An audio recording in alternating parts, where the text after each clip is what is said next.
हो सकता है बहुत सीधे हों, लेकिन अपना प्रोफेशन हमेशा अपने स्वभाव के अनुसार चुनना चाहिए। जैसे आजकल इंडिया में ट्रेंड क्या है, बेटा इंजीनियर बन, सब इंजीनियर बन रहे हैं, तू भी इंजीनियर बन। अब उसका स्वभाव ही नहीं इंजीनियर बनने का। अब वो चला तो गया बीटेक के अंदर, वो 6 साल में बीटेक हो रही है, 4 साल में होनी थी, और 6 साल में बीटेक हो रही है, बैक पे बैक आई जा रही है, पापा समझ में नहीं आता, पापा है टाइम से घर कौन संभालेगा, इतना लोन लिया है हमने, 15 लाख रुपए लगे हैं, मूर्ख। कहता पापा लेकिन मेरा नेचर नहीं था बीटेक करने का। शट अप कर पढ़ाई पापा, लेकिन नॉनसेंस। क्या करे जी बेचारे ने सबके कहने पे दबाव में आकर के वो चीज में घुस गया जो उसका स्वभाव नहीं है। May be he is very artistic in nature, may be he can be good musician, may be he could be educationist, वो कुछ ऐसा हो सकता था, उसका स्वभाव ऐसा है। लेकिन हमने कहा नहीं, सबको डॉक्टर इंजीनियर ही बनाना है, चलो जी चलो, चला चला चला चला चला चला बीटेक बीटेक बीटेक एमबीबीएस, चला चला चलो जी, भेड़ बकरी बना दिया जी, अरे अल्लाह। तो इसीलिए अपने स्वभाव के अनुसार अगर आप प्रोफेशन चुनते हैं, you remain more satisfied because that is as per your nature. जैसे मैं जानता हूँ कई लोगों को they are working against their nature,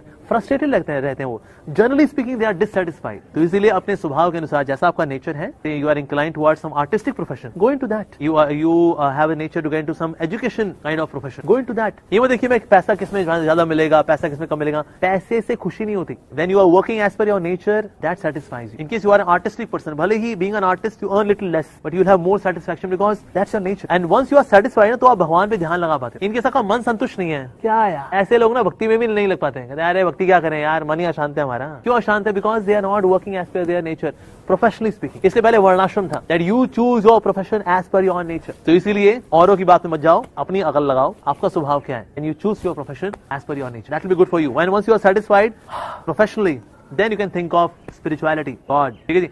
पर इन केस आपकी मजबूरी और कुछ आ रहा ही नहीं है, आप 2 वक्त की रोटी कमानी है, तो फिर बेयर मिनिमम कुछ करते करते 2 वक्त की रोटी कमाइए, and have your full mind, intelligence and existence absolutely into practice of भक्ति। ठीक है जी। लेकिन पेट पालने के लिए 2 वक्त की रोटी के लिए साहब काम करना पड़ता है, क्या करें, तो वो भी करिए, साथ साथ में focus on the high pursuits of Krishna consciousness.